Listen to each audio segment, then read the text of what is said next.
Well, our politics editor, Lukhanyo Calata, joins us from Sandton. Lukhanyo, good evening to you. Thanks for your time. I imagine this would be a critical moment for particularly the organizers of the Pride March to even talk about the history of this march that was started under apartheid in South Africa and became a resistance movement of sorts, and probably what informs their decision not to cower to these threats or to this warning that has been issued by the US.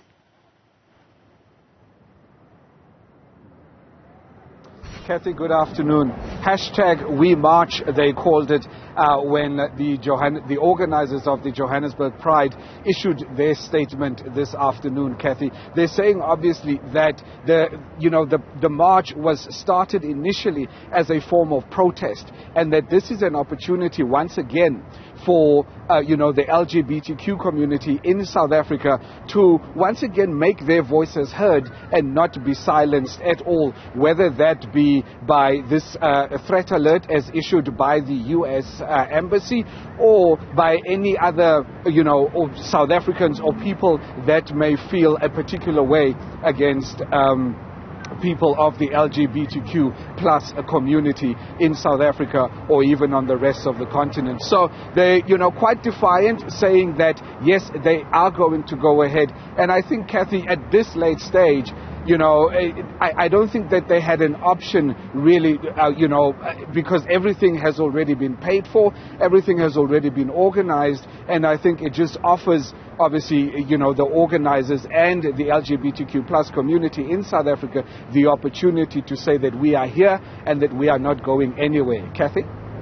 Warning that looks at, just the days that really would cover the weekend. What do we know about the U.S. Embassy's own operations at their consulate in Sandton? Are they going to be functioning as normal in the wake of this warning? Kathy, well, we've heard absolutely nothing yet from the embassy here. We are standing literally, literally just across the road from them. Unfortunately, due to lightning constraints, we were unable to have their flag in our background. But as far as we understand, Kathy, there will be, it will be business as usual there.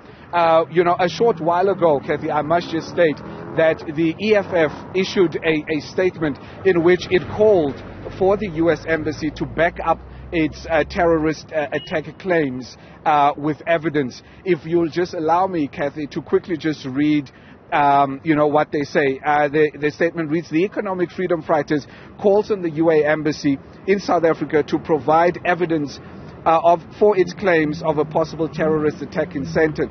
The United States foreign missions are well known to be information peddlers embedded in international terrorist networks. Harsh words coming from the EFF a little earlier this afternoon. Kathy, I must also just say that we did speak to some people that live and work in Sandton around these claims, and this is what some of them had to say to us a little bit earlier. I think this is directed elsewhere because come to check on the 29th, there's bigger events happening, not here in Sandton. So where to there's a derby, Chiefs versus Pirates. There's more than 90,000 people coming there. Sure. So could be it's directed. It could be directed anywhere. So it's a possibility that they're going to target elsewhere. Now that Sandton, it's going to be heavily guarded, obviously. So I think they're going to move to another different place. Honestly, look, if I had to be dead honest, I don't know if I can believe it, guys.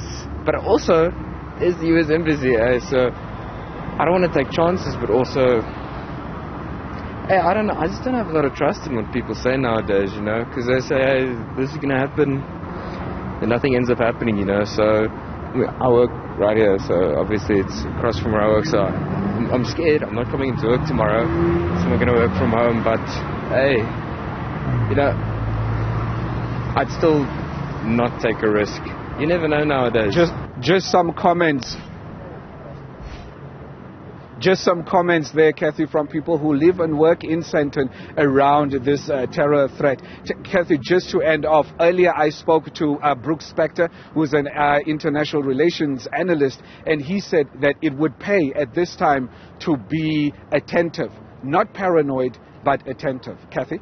All right, I wonder what that means, because the reality is that most South Africans, especially those who are working in the Sandton precinct, would want to know whether or not they actually need to go to work, show up at the office tomorrow. Lukhanyo will leave it there for tonight. It'll be interesting to see how businesses in that area, of course, respond then to this warning, if at all. It is still, as it's often advertised, the richest square mile on this continent.